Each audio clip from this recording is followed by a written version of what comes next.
जय सु जय मसीह की मेरी बात साथियों, मेरे यंगस्टर्स, मेरे प्यारे भाई और बहन, आप लोगों के लिए वंस अगेन आप लोगों का भाई किरण नायक आज प्रभु यीशु का संदेश हम सभी युवाओं के लिए मैं आप लोगों के सामने लेके आऊं। आइए सर्वप्रथम हम लोग आज के सुसमाचार को पाठ करते हैं, उसके बाद हम लोग मनन चिंतन करेंगे कि प्रभु यीशु हम सभी को आज क्या बताना चाहते हैं, क्या प्रेरणा देना चाहते हैं। चलिए आज का सुसमाचार हम लोग पढ़ते हैं। सत्य यूहन्ना का सुसमाचार से आज संदेश लिया गया है। अध्याय 19 पद संख्या हम लोग पढ़ते हैं 25 से 34 तक, 25 to 34, चैप्टर 19 वर्सेस 25 to 34। आइए हम लोग पढ़ते हैं। ईसा की माता उसकी बहन क्लोपस की पत्नी मरियम और मरियम मगदलेन उनकी क्रूस के पास खड़ी थी। ईसा ने अपनी माता को और उनके पास अपने उस शिष्य को जिससे वह प्यार करते थे देखा। उन्होंने अपनी माता से कहा, भद्रे, यह आपका पुत्र है। उसके बाद उन्होंने उस शिष्य से कहा, यह तुम्हारी माता है। उस समय से उस शिष्य ने उसे अपने यहाँ आश्रय दिया। तब ईसा ने यह जानकर कि अब सब कुछ पूरा हो चुका है, धर्म ग्रंथ को लेख पूरा करने के उद्देश्य से कहा, मैं प्यासा हूँ। वहाँ खट्टी अंगूरी से भरा एक पात्र रखा हुआ था। लोगों ने उसमें एक पनसोक्ता डुबाया और उसे जोफे की डंडी पर रखकर ईसा के मुख से लगा दिया। ईसा ने खट्टी अंगूरी चखकर कहा, सब पूरा हो चुका है, और सिर झुकाकर प्राण त्याग दिए। वह तैयारी का दिन था। यहूदी यह नहीं चाहते थे कि शब विश्राम के दिन क्रूस पर रह जाए, क्योंकि उस विश्राम के दिन बड़ा त्योहार पड़ता था। उन्होंने पिलातुस से निवेदन किया कि उनकी टांगें तोड़ दी जाए और शब हटा दिए जाए। इसलिए सैनिकों ने आकर ईसा के साथ क्रूस पर चढ़ाए हुए पहले व्यक्ति की टांगें तोड़ दी, फिर दूसरा की। जब उन्होंने ईसा के पास आकर देखा कि वह मर चुके हैं, तो उन्होंने उनकी टांगें नहीं तोड़ी, लेकिन एक सैनिक ने उनकी बगल में भाला मारा और उसमें से तुरंत रक्त और जल बाहर निकला। ये प्रभु का पवित्र सुसमाचार है। मेरी बात साथियों, ईश्वर की स्तुति और आराधना करें हम लोग हमारे जीवन के माध्यम से।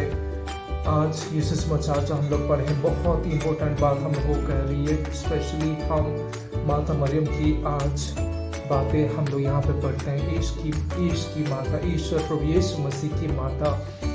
हम सभी को जानते हैं कि कल का दिन जो गया, संडे, इतवार का दिन था, पेंटेकोस्ट का दिन था।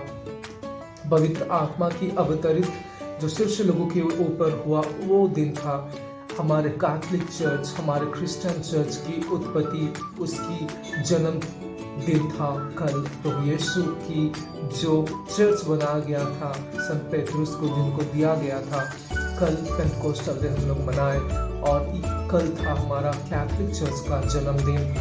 और उसी दिन ही पेंटेकोस्टल डे के दिन ही हमारा चर्च का उपस्थिति और हमारे चर्च का उत्थान, हमारे चर्च का निर्माण हुआ था। मेरी बात साथियों, आज हम लोग माता मरियम को एक दर्जा देते हुए हम लोग पर्व मनाते हैं। वो पर्व ये पर्व इस तरह कहा जाता है, पर्व माता मरियम, चर्च की माता, कलीसिया की माता का पर्व हम लोग आज मनाते हैं। मेरी बात साथियों, प्रभु यीशु हर एक व्यक्ति को, हर एक समय सभी को अपने अड़ोस पड़ोस में, हमारे आसपास में जिनको वो रखते थे, जिनसे साथ वो बातचीत करते थे, उन सभी के बारे में उनको अच्छी तरह से पता था।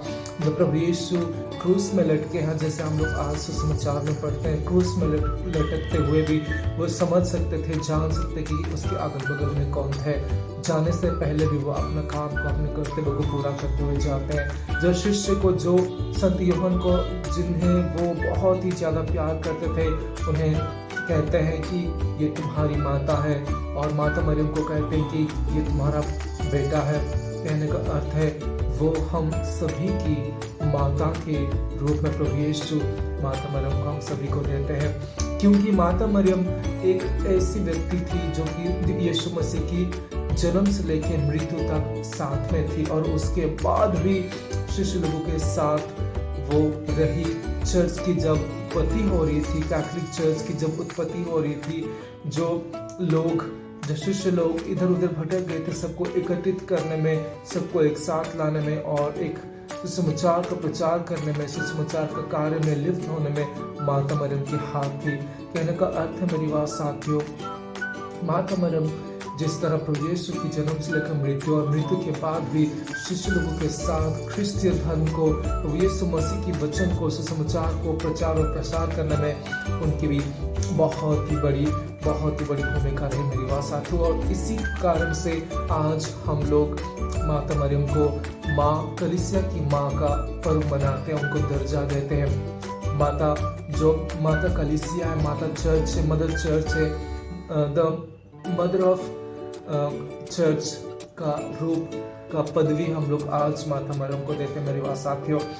आज हम युवाओं के लिए क्या शिक्षा हम लोग यहाँ से प्राप्त कर सकते हैं? पहली बात तो ये है, प्रभु यीशु मसीह वो जानते थे कि किसको क्या और कब, कौन से समय में क्या कहना है, और वो उसी तरह शिष्य को, संतियोन को और माता मरियम को एक दूसरे को, उन लोगों को मिलाते हैं, एक माँ और बेटे के सदृश।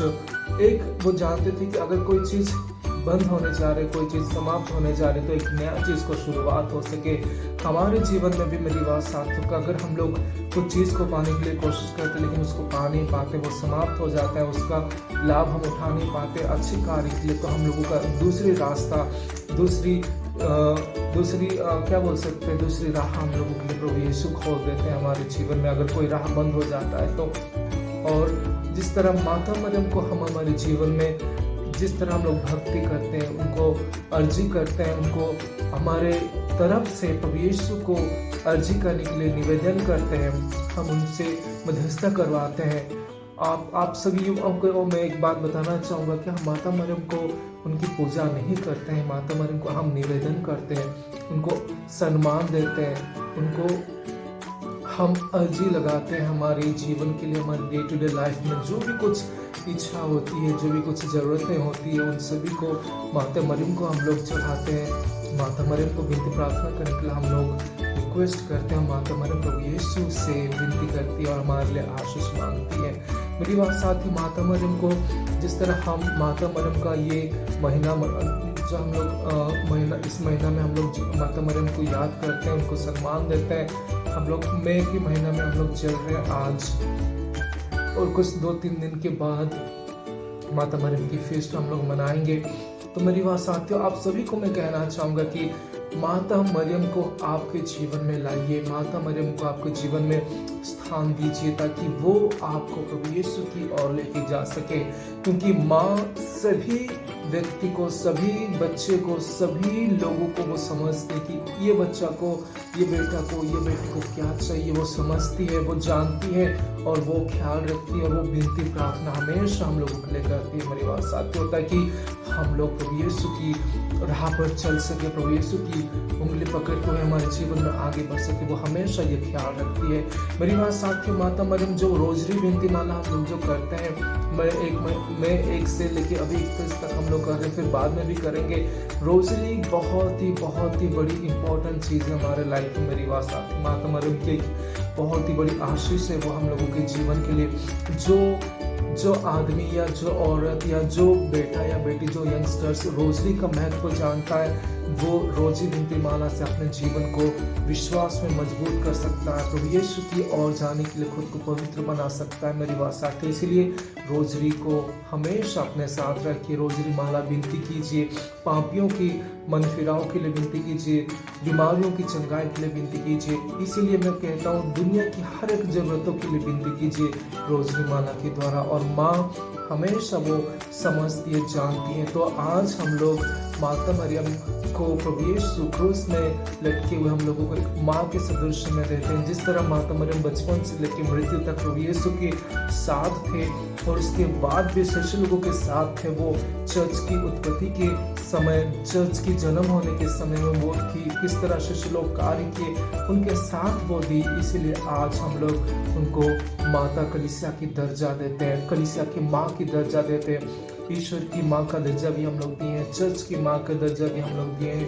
पूरी विश्व की माँ के दर्जा भी हम लोग माता मरियम को दिए हैं। तो माता मरियम को आपके जीवन में लाने के लिए कभी भी संदेह मत कीजिए। मेरी बात साथ है कि माँ आपके जीवन के बारे में बहुत अच्छी तरह से समझती है और वही सिचुएशन को, वही परिस्थिति को प्रभु यीशु के वहाँ वो चढ़ाती है और हमारे निवेदन करती है और हम उसी के माध्यम से आशीष प्राप्त करते हैं। तो इसलिए मेरी बात साथियों, माता मरियम को आपके जीवन में लाइए, प्रभु यीशु को अपने जीवन में लाइए और पवित्र बनिए, धार्मिक बनिए, अच्छे कार्य में आगे बढ़ते जाइए। मेरी बात साथियों, हम लोग कल पेंटकोस्टल दिन का जो जन्मदिन, चर्च का जन्मदिन मनाए, पेंटकोस्टल पवित्र आत्मा का दिन हम लोग जो मनाए, तो आप लोग पवित्र आत्मा में भर चुके हैं, पवित्र आत्मा में सामर्थ पा चुके हैं और इसी तरह अच्छे कार्य में आगे बढ़ते जाए। बुरी कार्यों को छोड़ दीजिए, बुरी कार्य के पास ही मत जाइए और अच्छी जीवन जीते हुए प्रभु यीशु की राह पे आगे बढ़ते हुए अपने जीवन को बिताए। मेरी बात सबसे धन्यवाद देता हूँ सभी को।